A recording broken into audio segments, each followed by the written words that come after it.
Mesdames, Messieurs, bonjour. Bienvenue dans l'autre direct. Aujourd'hui, je reçois David Kimmelfeld. Bonjour. Bonjour. Merci beaucoup d'être avec nous.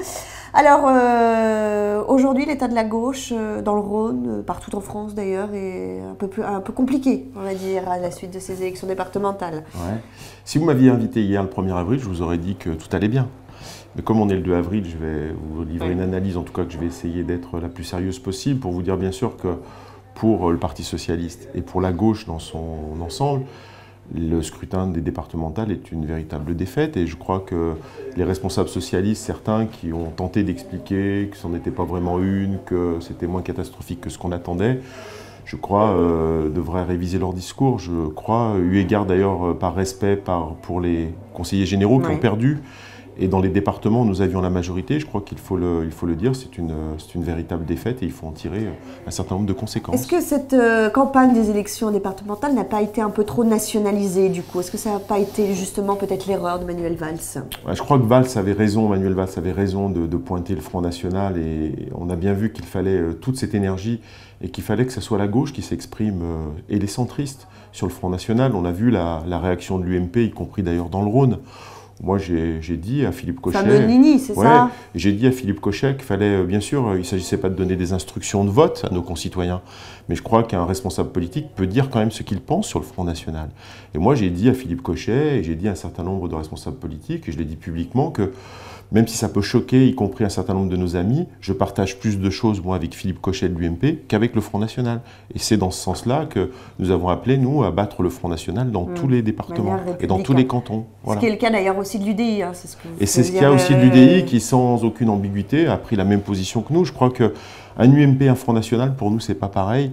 Et on ne comprend pas la position de l'UMP aujourd'hui. Qui dit quelque part que le Front National et le PS, c'est la même chose au final. Mais je pense que personne ne peut les croire, je crois. Est-ce qu'aujourd'hui, on ne peut pas dire aussi que les électeurs ont fait un vote aussi de sanction par rapport à une politique qui n'aboutit pas encore? Si, je crois qu'un des grands changements, c'est que nous avons connu déjà des élections intermédiaires où nous les avons perdues. Au passage, d'ailleurs, Nicolas Sarkozy avait perdu aussi toutes les élections intermédiaires.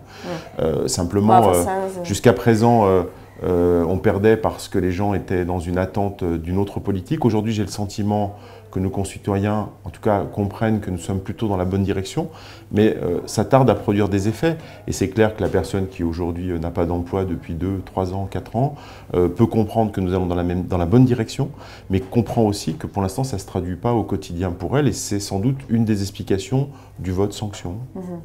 La politique que pouvait d'ailleurs faire la droite vous évoquiez notamment Laurent Wauquiez sur l'assistanat, sur ces départementales, là-dessus vous êtes clair. Hein, je crois qu'on va voir la différence malheureusement, c'est-à-dire que peut-être que la population n'a pas exactement vu, mais c'est notre responsabilité, ce qu'était une politique à l'échelle d'un département. La politique à l'échelle d'un département, c'est principalement des politiques de solidarité autour du handicap, du RSA, des personnes âgées. Et on va voir que la politique menée par une majorité de droite, UMP, dans un département, n'est pas la même que celle que pouvait mener une majorité de gauche. Et on le verra aussi parce que nous allons mener une politique dans la métropole, puisque nous avons récupéré ces compétences. Et on verra que ce n'est pas tout à fait la même politique qui sera menée par des départements aujourd'hui tenus par l'UMP, avec un discours qui consiste à mélanger l'assistanat et la solidarité, ce qui n'est jamais très bon pour aborder des politiques publiques sociales. Aujourd'hui, l'état de la gauche va mal, hein, avec les Verts d'un côté, Front de gauche, etc. Gérard Collomb a appelé cette semaine à rassembler ces gauches. Je crois qu'il a raison. Nous sommes sur la même ligne, mais nous sommes assez nombreux à appeler à ce rassemblement parce qu'on le voit bien. Quand la droite était divisée, elle ne gagnait pas les élections. Aujourd'hui, c'est la gauche qui est totalement divisée et qui perd toutes les élections. Donc il faut bien évidemment se rassembler. Mais il ne s'agit pas non plus de se rassembler pour raconter tout et n'importe quoi. Il faut se rassembler sur une ligne assez claire. Il faut un minimum d'engagement des uns et des autres. Et je crois qu'on a, en tout cas pour ce qui est d'Europe Écologie Les Verts, la possibilité de se retrouver bien évidemment sur beaucoup de choses. Et ça sera nécessaire. Parce que même, j'allais dire Europe Écologie Les Verts, on le voit au niveau nation, hein, ils ont quitté le gouvernement. département, mais même au niveau local, à la métropole ou même à Lyon, c'est compliqué aussi, ou même dans la région, j'allais dire.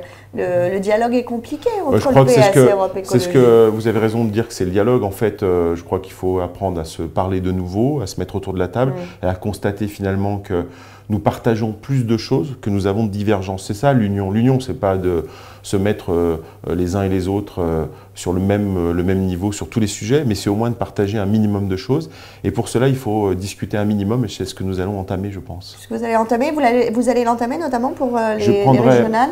Oui, bien évidemment, nous allons l'entamer pour les régionales, et je crois que Jean-Jacques Kéran a déjà eu l'occasion d'expliquer à plusieurs reprises qu'il cherchait aussi cette union dès le premier tour.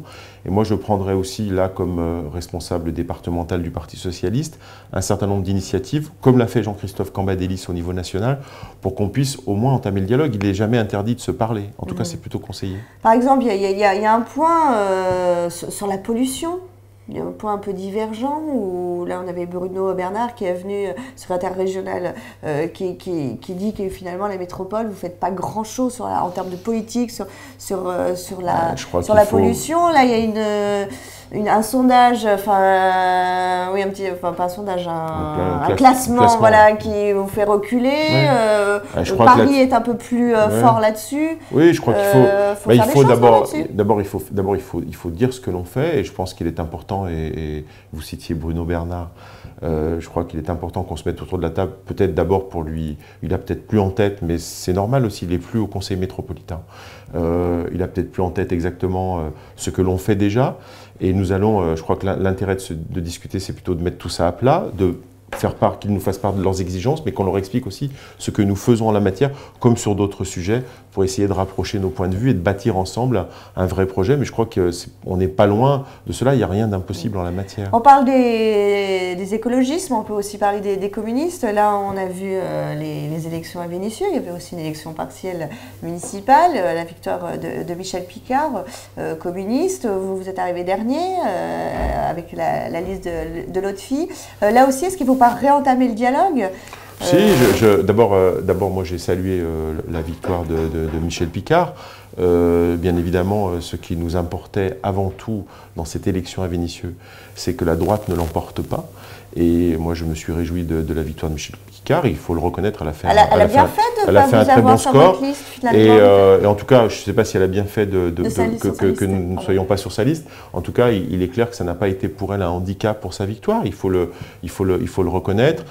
Lotfi Ben Khelifa a fait une bonne campagne dans un temps extrêmement court. 3 semaines de campagne, c'était extrêmement difficile. Il a montré qu'il y avait aussi une sensibilité autre dans la gauche qui méritait de s'exprimer sur cette ville de Vénissieux. L'important aujourd'hui, c'est de redémarrer sur de bonnes bases. Et comme vous le disiez tout à l'heure pour Europe Écologie Les Verts, il est bien évidemment nécessaire de continuer à discuter avec Michel Picard. Il est nécessaire de discuter avec elle, bien sûr, de parti à parti. Ouais, je pense qu'ils en ont envie, et il n'y a pas simplement une envie, je crois qu'il est nécessaire.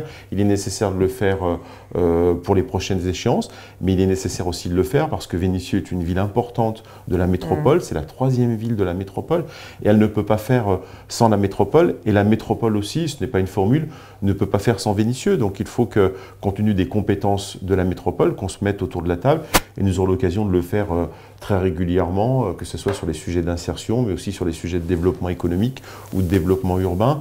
Encore une fois, moi, je me réjouis que ce soit la liste de Michel Picard et pas celle de M. Girard qui ait gagné les élections à Vénissieux. Dernière question, David Kimmelfeld. Alors, on n'est pas le 1er avril, on est le 2, mais je vous la pose quand même. Gérard Collomb, ministre, c'est dans l'air du temps? D'abord, je sais. S'il y a un remaniement, je n'en sais rien. Je sais pas. Je sais pas. C'est un jeu de pronostics qui revient régulièrement à chaque fois qu'on envisage. D'abord, je ne sais pas s'il y aura un remaniement ministériel. Et puis, c'est une question qui mérite d'être posée uniquement à Gérard Collomb et à celles et ceux qui composent le gouvernement. Et sûrement pas à moi. Là, au niveau national, il appelle à la gauche. C'est un leader. C'est tout à fait normal qu'on entende Gérard Collomb. Il a un bon bilan. Il a fait la métropole. Il va les yeux alors qu'il y a François Hollande qui va lundi alors qu'il va quasiment jamais. Mais Gérard Collomb, c'est normal qu'il s'exprime. D'abord, il est maire d'une ville importante, 2e ou 3e ville de France. il est président de la seule métropole de cette formule et avec une réforme institutionnelle qui ne concerne que notre territoire. Donc il est tout à fait normal que Gérard Collomb s'exprime sur les problèmes nationaux. Et vous le verrez bien, ministre? Vous pensez qu'il peut apporter Gérard Collomb, je crois qu'on a eu l'occasion de l'exprimer publiquement, peut bien sûr apporter à un gouvernement, il peut apporter, il apporte beaucoup à la métropole. Moi, je souhaite surtout, c'est qu'il tienne la barre à la métropole, parce que c'est le vrai sujet qui nous intéresse tous. Et pour moi, c'est plus important pour moi que Gérard Collomb soit président de la métropole, parce qu'on a à bâtir cette métropole avec beaucoup de sujets. Et je crois que c'est la mission, en tout cas il l'a déjà exprimé, avec la mission de maire de Lyon qu'il préfère de loin, je crois. Bon. Merci beaucoup David Kemalfed d'avoir été notre invité. On se retrouve très bientôt sur lyoncapital.fr.